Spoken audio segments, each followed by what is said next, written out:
नमस्कार, सगळ्यांचं स्वागत. आज आपण magnetic fields due to electric करंटचा दुसरं व्हिडिओ लेक्चर बघणार आहोत. आज आपण मॅग्नेटिक फोर्स काय प्रकार बघणार आहोत आणि लॉरेंट्झ फोर्स काय प्रकार आहे हे बघणार आहोत. सो वेळ वाया न घालवता सुरुवात करूयात. सगळ्यांनी नोटबुक, पेन ह्या गोष्टी घेऊन बसायचं आहे. मी ज्या काही पॉईंट सांगत आहे, जे काही पॉईंट सांगत आहे ते नोट करून घ्यायचे, जेणेकरून तुम्हाला पुन्हा ते वाचताना त्याचं लिंकिंग झालं पाहिजे. ज्यावेळेस तुम्ही टेक्स्ट बुक वगैरे रीड कराल की नाही त्यावेळेस हे लिंक झालं पाहिजे. Okay, so let's begin. पहिला पॉइंट आपण बघणार आहोत, त्याचं नाव आहे मॅग्नेटिक फोर्स काय प्रकार आहे. क्लिअर? मॅग्नेटिक फोर्स काय प्रकार. ठीक आहे. ज्यावेळेस एखादा चार्ज मॅग्नेटिक फील्ड मधून मूव्ह होतो त्यावेळेस त्याच्यावरती फोर्स एक्झर्ट होत असतो. ज्यावेळेस एखादा चार्ज मॅग्नेटिक फील्ड मधून मूव्ह होतो त्यावेळेस त्याच्यावरती फोर्स एक्झर्ट होत असतो. हा फोर्स किती असतो इथे लिहितो. जर समजा Q एवढा चार्ज V एवढ्या वेलोसिटीने B एवढ्या मॅग्नेटिक फील्ड मधून चालला असेल, व्यवस्थित ऐकलं, Q ह्या मॅग्निट्यूडचा चार्ज V एवढ्या वेलोसिटीने B ह्या मॅग्नेटिक फील्ड मधून चालला असेल तर त्याच्यावरती ऍक्ट होणारा जो मॅग्नेटिक फोर्स आहे त्याला Fm असं म्हणूयात किंवा Fm बार असं म्हणूयात. हा असतो Q इंटू V बार क्रॉस B बार. मॅग्निट्यूड काय समजलं का बघा, मॅग्निट्यूड ऑफ फोर्स काय समजलं का बघा. तर F इज इक्वल्स टू काय येते Q V B. ठीक आहे. इथं क्रॉस प्रोडक्ट आहे बा. क्रॉस प्रोडक्ट जर काढून टाकायचं असेल आणि याचं मॅग्निट्यूड घ्यायचं असेल तर ते कसं होणार बघ. फोर्स Fm चा magnitude it will be Q V B sine of theta. काय पाहिजे बा, Q V B sine of theta.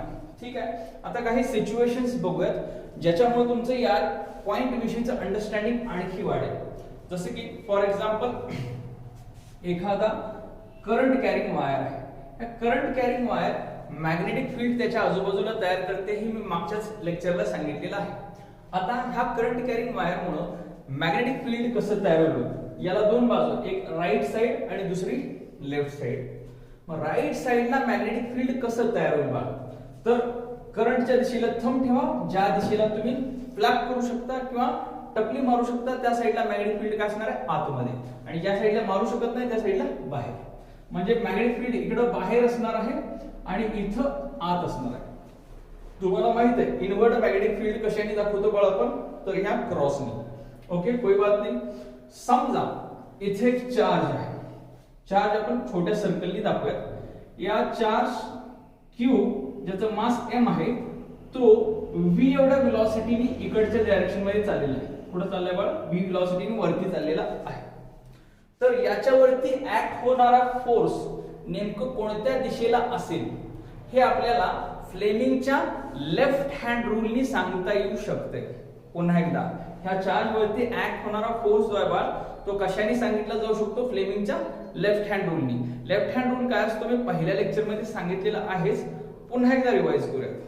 Left hand rule, left hand rule मध्ये काय होतं बाळ, फोर फिंगर जे आहे ते मॅग्नेटिक फील्डची डायरेक्शन सांगत होतं, थंब जो आहे तो फोर्स सांगत होता आणि V जो आहे तो चार्जची वेलोसिटी सांगत होता किंवा करंटची वेलोसिटी सांगत होता.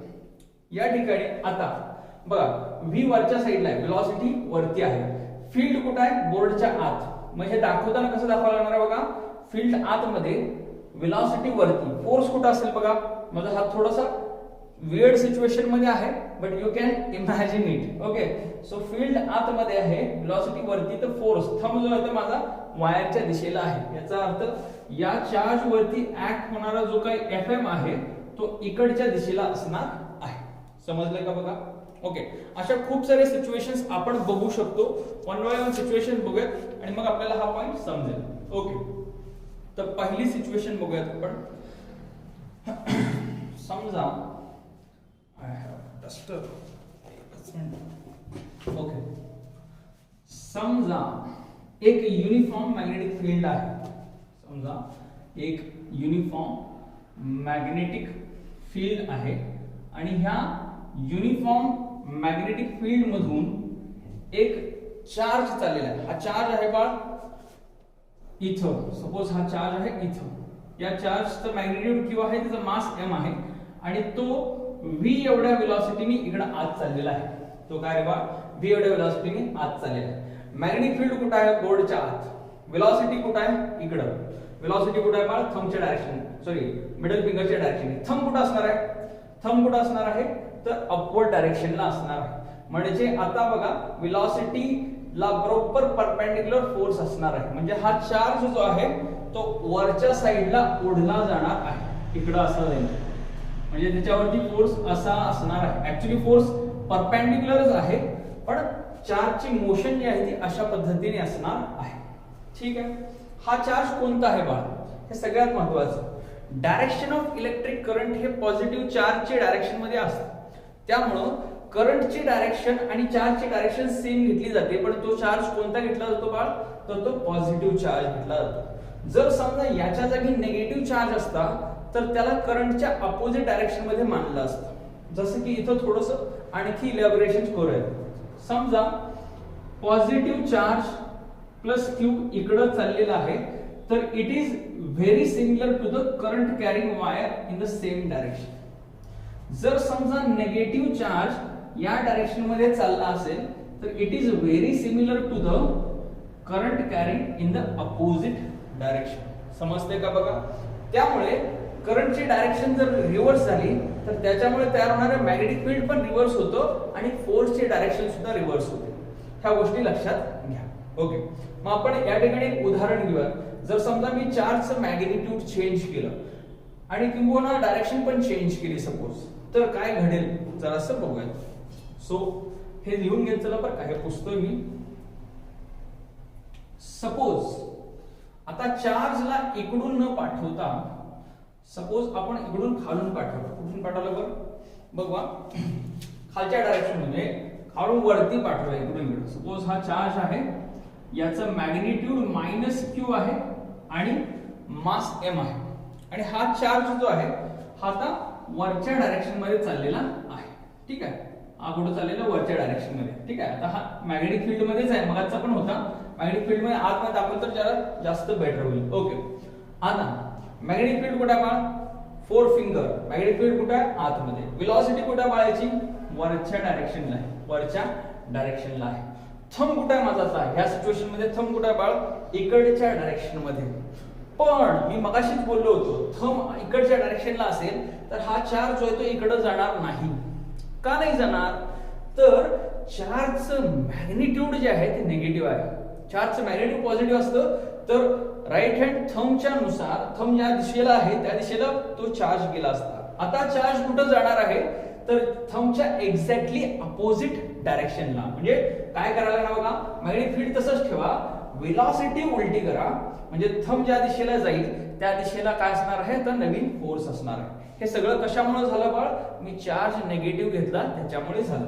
म्हणजे फोर्स जो आहे याच्यावरती ऍक्ट होणारा the force will be in this direction. त्याला आपण मॅग्नेटिक फोर्स असं म्हटलं तरी चालू शकतो. समजलं का बघ बाळ. ओके. चलो नेक्स्ट केस बघूयात आपण. हे लिहून घेत चला बरं का केसेस. ठीक आहे. सो आय राईट हिअर केस 2. मगाशीची जी आहे ती केस 1 अशी लिहा. ठीक आहे. आता केस 3 बघूयात आपण बघा. हे पुस्तक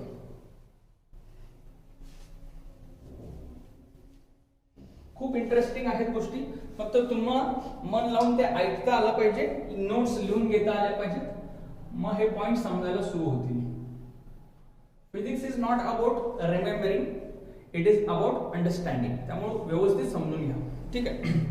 तर पहिला सपोज एक करंट कॅरिंग वायर आहे.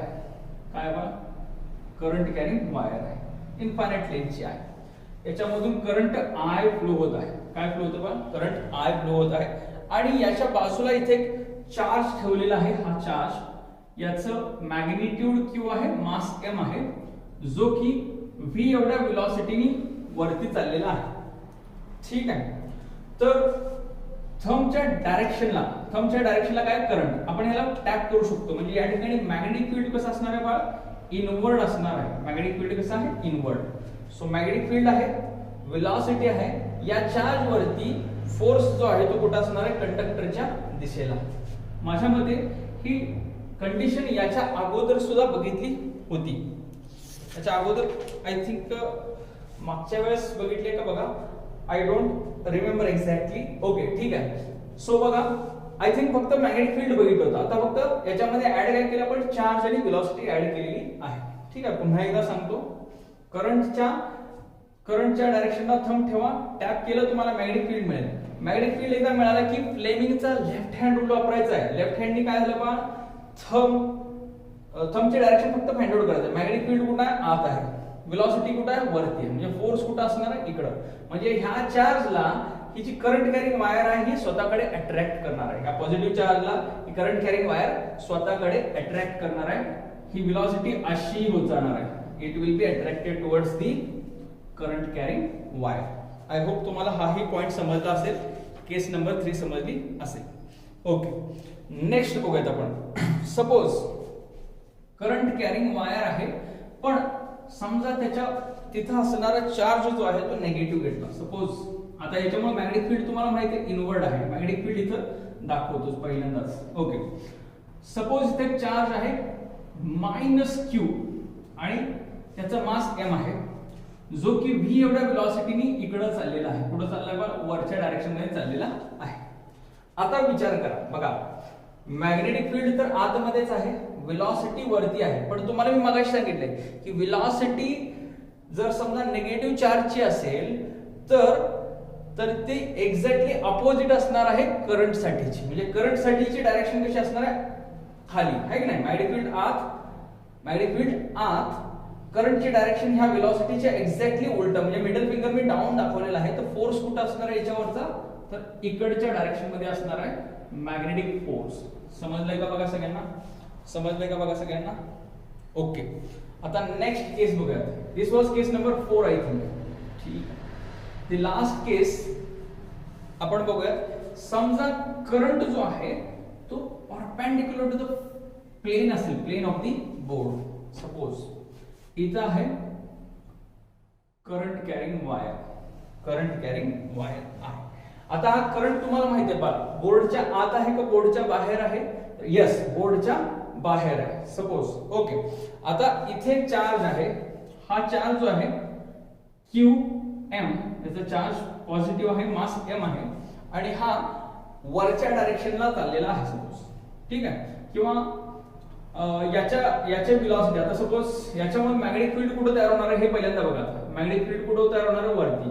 सो मॅग्नेटिक फील्ड आहे सपोज इकडच्या डायरेक्शन मध्ये B बार. आता समजा एक याच्यामध्ये ट्विस्ट तयार करूयात. याची व्हेलॉसिटी जर समजा इकडं डाऊनवर्ड डायरेक्शन मध्ये असेल, याची व्हेलॉसिटी काय असेल पहा, डाऊनवर्ड डायरेक्शन मध्ये असेल, तर याच्यावरती तयार होणारा फोर्स किती असेल, याच्यावरती तयार होणारा फोर्स किती असेल.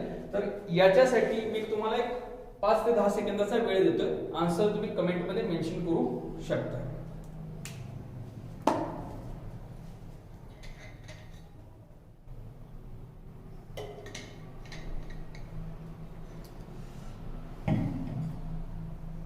ठीक आहे बघा. ओके, आता आन्सर सांगतो बघा. मॅग्नेटिक फील्ड कुठे आहे बघा, वरच्या डायरेक्शनला. व्हेलॉसिटी कुठे आहे, खालच्या डायरेक्शनला. तुम्हाला माहित आहे की हा जो थीटा आहे हा V आणि B मधला अँगल आहे. ओके, याच्यावरती असणारा फोर्स किती असायला पाहिजे बघ. मॅग्नेटिक फील्ड वरती आहे, फील्ड खाली आहे. या दोघांच्या मध्ये असणारा अँगल जो आहे हा किती असायला पाहिजे बघा, 180 degree.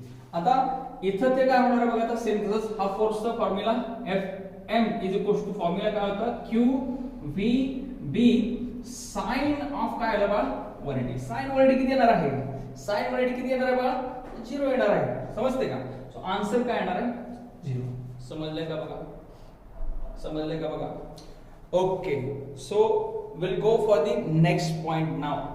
Will go for the next point now. आता आपल्याला बघायचं आहे इलेक्ट्रिक फोर्स.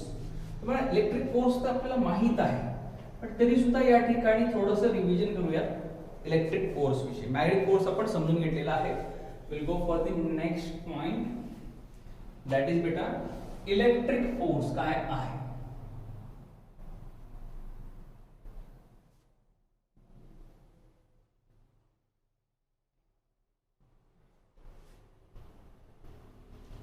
काय प्रकार आहे इलेक्ट्रिक फोर्स.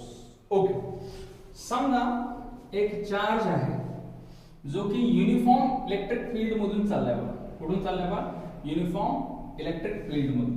हे आपण लाईन्स ऑफ फोर्सेस दाखवायचे. ठीक आहे. आता युनिफॉर्म इलेक्ट्रिक फील्डचं मीनिंग काय आहे? तर electric intensity at any point in the field is constant. ज्यावेळेस लाईन्स ऑफ फोर्स एकमेकांना पॅरलल दाखवतो त्यावेळेस इलेक्ट्रिक फील्डची ताकद कोणत्याही पॉइंटला घ्या ती तुम्हाला काय मिळणार आहे? कॉन्स्टंट मिळणार आहे. ठीक आहे. याचा अर्थ मी चार्जला कुठेही ठेवावं, इथं इथं इथं, त्याच्यावरती ऍक्ट होणारी इलेक्ट्रिक इंटेन्सिटी काय राहणार आहे बघा? सेम राहणार आहे, कॉन्स्टंट राहणार आहे. ठीक आहे, कोई बात नाही. आता सपोज एक चार्ज घेऊयात. सपोज हे इलेक्ट्रिक फील्डच्या लाईन्स ऑफ फोर्सेस आहे. एक चार्ज आहे इथं. चार्जचा मॅग्निट्यूड क्यू आहे, मास एम आहे, जो की या डायरेक्शन मध्ये मूव्ह व्हायला आहे. जो कुठे आहे? या डायरेक्शन मध्ये मूव्ह होत आहे. याच्यावरती ऍक्ट होणारा जो इलेक्ट्रिक फोर्स आहे Fe बार म्हणला तरी चालतं. ठीक आहे. इलेक्ट्रोस्टॅटिक्स मध्ये मी तुम्हाला इलेक्ट्रिक इंटेन्सिटीचा फॉर्म्युला सांगितला. बेसिक फॉर्म्युला काय असतो? इलेक्ट्रोस्टॅटिक फोर्स डिवायडेड बाय खाली काय असतं बघा? चार्ज. म्हणजे electrostatic force Fe bar is equal to तुम्हाला काय मिळणार आहे? Q dot E bar. काय मिळणार आहे बघा? Q dot E bar. ठीक आहे ना? याचा अर्थ हा कॉन्स्टंट फोर्स जो आहे तो कंटिन्युअसली याच्यावरती ऍक्ट होत राहणार आहे. कॉन्स्टंटली फोर्स ऍक्ट होतो बा, ही गोष्ट समजून घ्या. ज्यावेळेस फोर्स कॉन्स्टंटली ऍक्ट होत असतो, जसे की फॉर एक्झाम्पल आपण उदाहरण घेऊयात, रॉकेट लॉन्च ज्यावेळेस होत असतं त्यावेळेस फ्युएल इंजेक्शन मुळे काय होत असतं? कॉन्स्टंट फोर्स त्याच्यावरती ऍक्ट होत असतो. पण त्याचं मास कमी झाल्यामुळे त्याचं ऍक्सेलरेशन जे आहे ते तिथं डेव्हलप झालेलं असतं. मग हे ऍक्सेलरेशन काय करत असतं? कंटिन्युअसली त्या रॉकेटचं स्पीड वाढवत असतं. सेम प्रकार इथे आहे बघा. ज्यावेळेस फोर्स कॉन्स्टंट आहे त्यावेळेस इथे काय होणार आहे? ऍक्सेलरेशन तयार होणार आहे. मग या ठिकाणी ऍक्सेलरेशन किती प्रोड्यूस होऊ शकतं हे जरासं मी इथं सांगतो. Acceleration in this case of the charge velocity वाढत जाणार आहे. ऍक्सेलरेशन म्हणजे फोर्सचा फॉर्म्युला काय आहे? फोर्स इज इक्वल टू काय असते? Mass into acceleration. आता force due to electric field आहे, acceleration due to electric field होणार आहे. Okay, so acceleration due to electric field is equal to force due to electric field divided by खाली काय आलं? Mass. Can be written as Fe तुम्हाला माहिती आहे काय बघा? QE बार डिवायडेड बाय खाली काय आलं? M. स्केलर फॉर्म मध्ये सुद्धा ते तसं लिहिलं जाऊ शकतं. That is A is equal to QE by M. ठीक आहे. ओके, नाउ याच्या पुढचा पॉइंट आपल्याला बघायचा आहे. दॅट इज लॉरेंट्झ फोर्स काय प्रकार आहे. हे लिहून घेतलं का बघा सगळ्यांनी?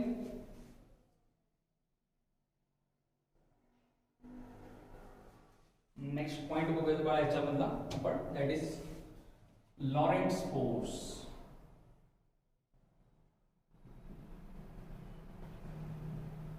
खूप सोपा पार्ट आहे.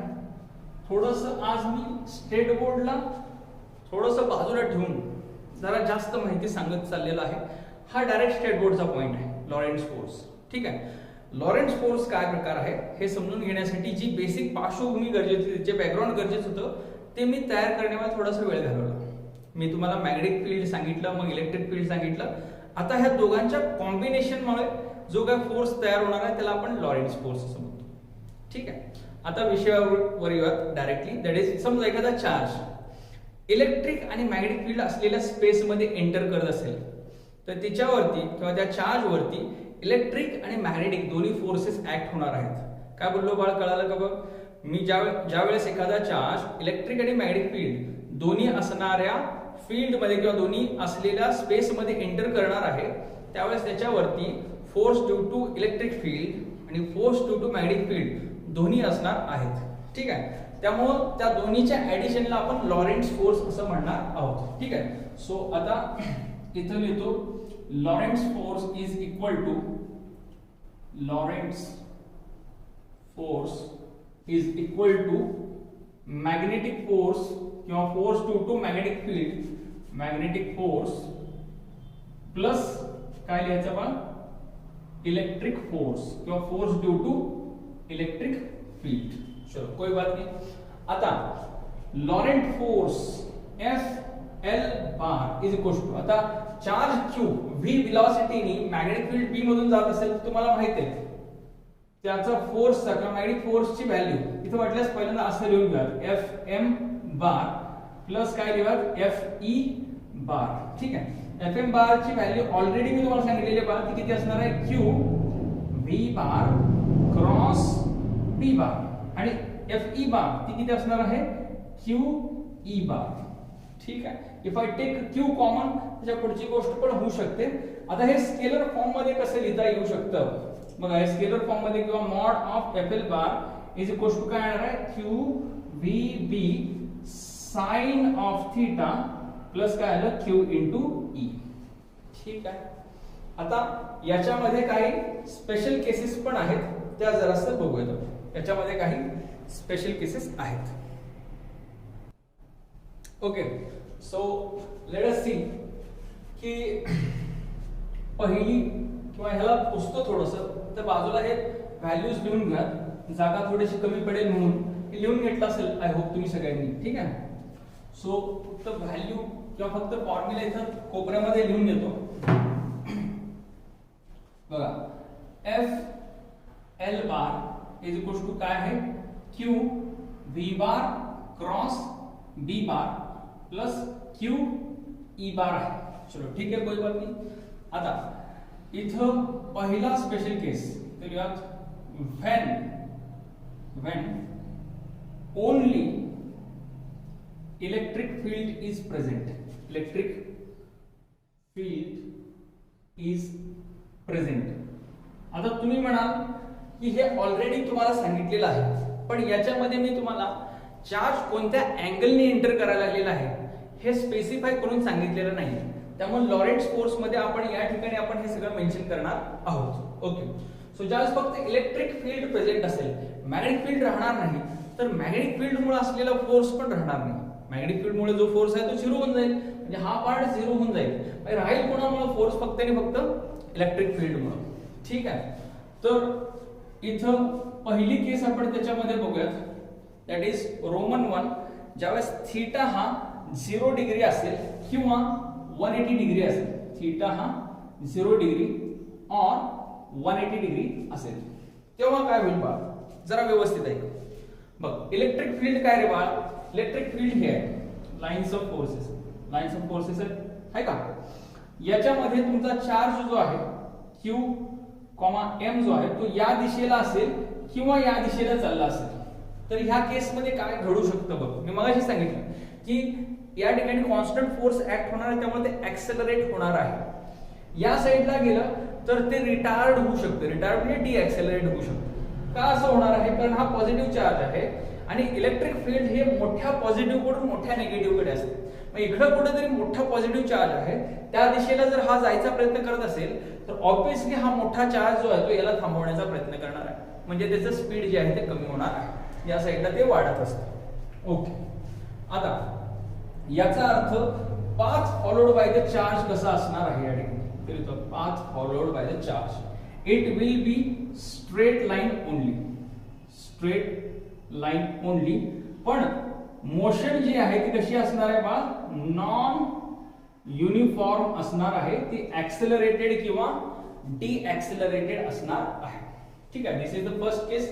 हे लिहून घेत चला, डायग्राम्स ड्रॉ करत चला. मी डायग्राम्स ड्रॉ करणार आहे, मला जागा कमी पडते. नेक्स्ट बघूयात रोमन 2. याच्यामध्ये कोणताही अँगल असेल, ठीक आहे, जर समजा थीटा नॉट इक्वल टू 0 और 180, म्हणजे कोणती तरी व्हॅल्यू आहे 0 ते 180 च्या मधली, तर त्यावेळेस जो पाथ फॉलो केला जाणार आहे, सपोज हे इलेक्ट्रिक फील्ड आहे आणि याच्यामध्ये चार्ज असा कुठेतरी एंट्री करत आहे, तर या केस मध्ये काय होणार आहे बघा. तर इलेक्ट्रिक फील्ड जे आहे त्याला काय करायचा प्रयत्न करणार, पुढे ढकलायचा प्रयत्न करणार आहे. म्हणजे हा चार्ज आहे तो अशी मोशन परफॉर्म करणार आहे. ही कसली मोशन आहे, दिस इज अ पॅराबोलिक. सो या ठिकाणी पाथ जो असणार आहे तो कसा असणार आहे बा, पॅराबोलिक. आणि पॅराबोलाचा जो प्लेन आहे that will be the same plane as electric field. ठीक आहे, so plane of parabola is same as plane of electric field. हे वाक्यात लिहून ठेवा. चलो नेक्स्ट पॉइंट बघूयात आपण आता.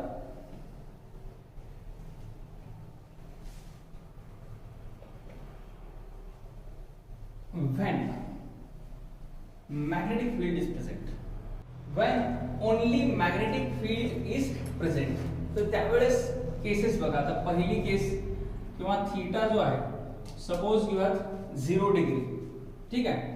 तर थीटा ज्यावेळेस 0 डिग्री किंवा 180 डिग्री असतो त्यावेळेस 0 किंवा 180 डिग्री असतो, और इथं देतो 180 डिग्री.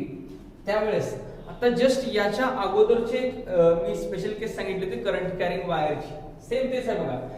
मॅग्नेटिक फील्ड आणि वेलोसिटी जर समजा एकमेकांना पॅरलल किंवा अँटी पॅरलल झाले तर थीटा 0 किंवा 180 ला तुम्हाला माहिती आहे त्याची व्हॅल्यू काय होणार आहे, 0. साइन 0 असतो, तसंच साइन 180 पण 0 असतो.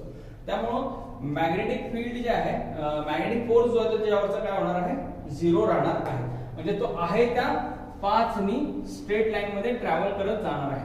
Path will be straight line with same velocity or you can say uniform velocity. Okay, next Roman 2 आहे. जर समजा थीटा हा 90 डिग्री असेल, थीटा म्हणजे कोण रे बाळा या ठिकाणी, तर इथं असलेला व्ही बार आणि व्ही बार मध्ये असणारा अँगल. आता थीटा ज्यावेळेस 90 डिग्री असतो, याच्यावरती डिटेल मध्ये आपण पुढच्या लेक्चर मध्ये बोलणार आहोत. सध्या तुम्हाला फक्त एवढं लक्षात ठेवायचं आहे की त्यावेळेस पाथ जो आहे तो काय असणार आहे, सर्क्युलर. पाथ जो आहे तो या ठिकाणी काय असणार आहे बा, सर्क्युलर. ठीक आहे, पाथ जो आहे सर्क्युलर. याच्यावरती डिटेल मध्ये मी पुढच्या लेक्चर मध्ये बोलणार आहे, केस नंबर 3 आणि केस नंबर 4 वरती. ओके, सॉरी केस नंबर 2 आणि केस नंबर 3 वरती. So theta is equals to इथं किती घेऊयात आपण, थर्ड वन, नॉट 0 or 180.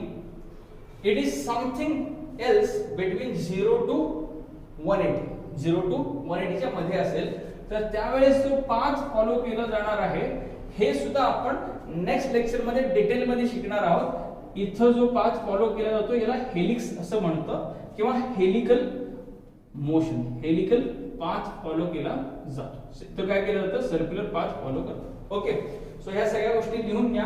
हे दोन जे आहेत आपण next lecture, video lecture number 3 मध्ये शिकणार आहोत. तोपर्यंत बाय बाय.